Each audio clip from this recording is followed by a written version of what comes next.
Unit 1, the Financial System, Lecture 6, Financial Instruments and Markets, Part D.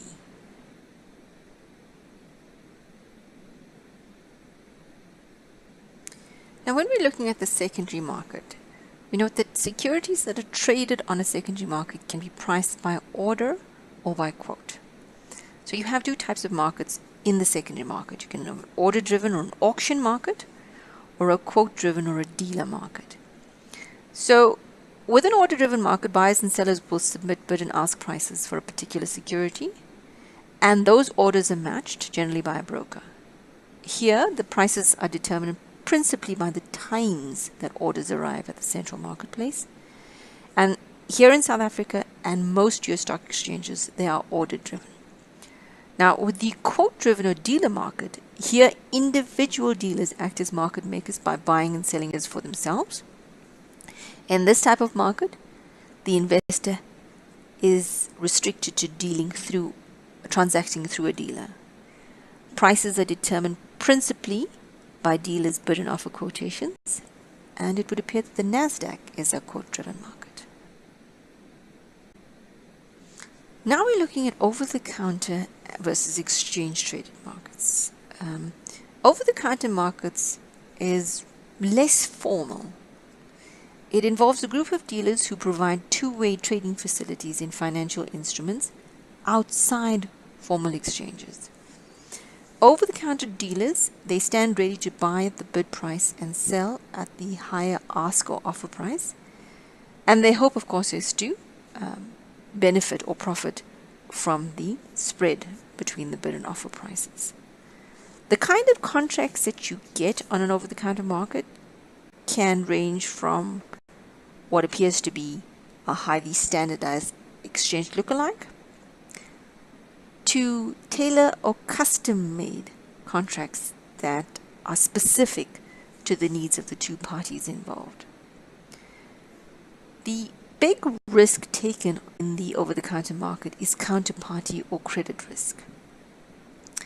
That is the risk that either party in the contract actually walks away before the contract terminates or is exercised. That doesn't happen on an exchange. So when we look at an exchange, it's a formal marketplace where financial instruments are bought and sold.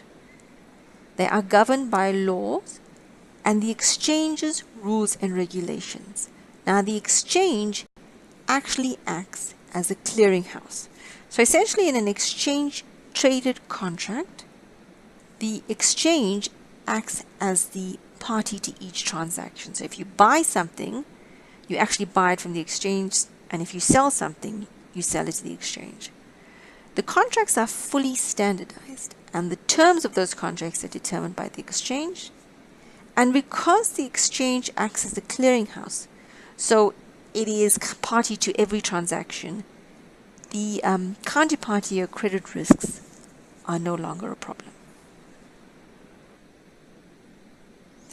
Other differences that come up when you're comparing or looking at over-the-counter markets versus exchange-traded markets is, with the over-the-counter market, trading takes place between two trading parties bilaterally agreeing a contract, whereas when we're looking at an exchange-traded, the parties are generally anonymous.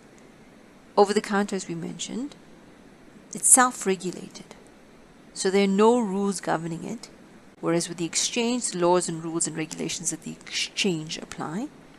As a result, liquidity in the over-the-counter market is low.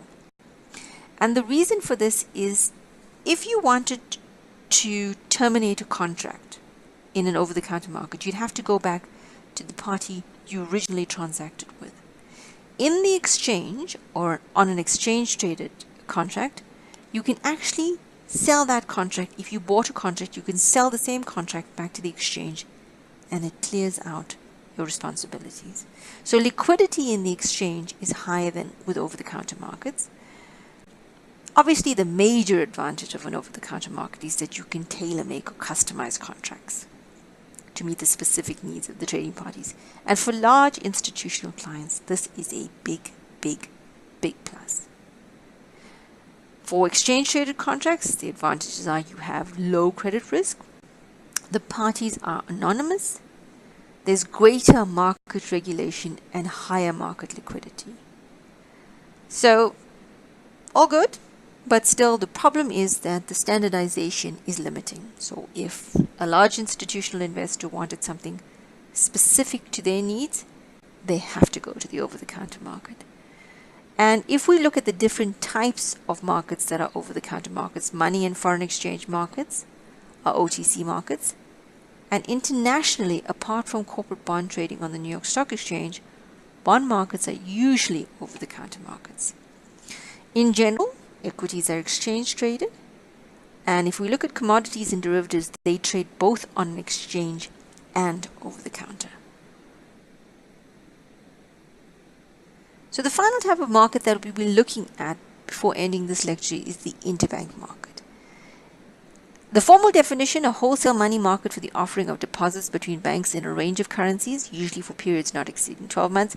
In essence, it deals with interest rates that banks charge each other for borrowing. Okay. So when we look at interbank markets, if they're well functioning, then they basically channel funds from those banks who have a surplus of funds to those banks who have a liquidity deficit. Here in South Africa, our interbank market, we use the JIBAR rate, which is the Johannesburg Interbank Agreed Rate, and in London they use LIBOR, London Interbank Offered Rate.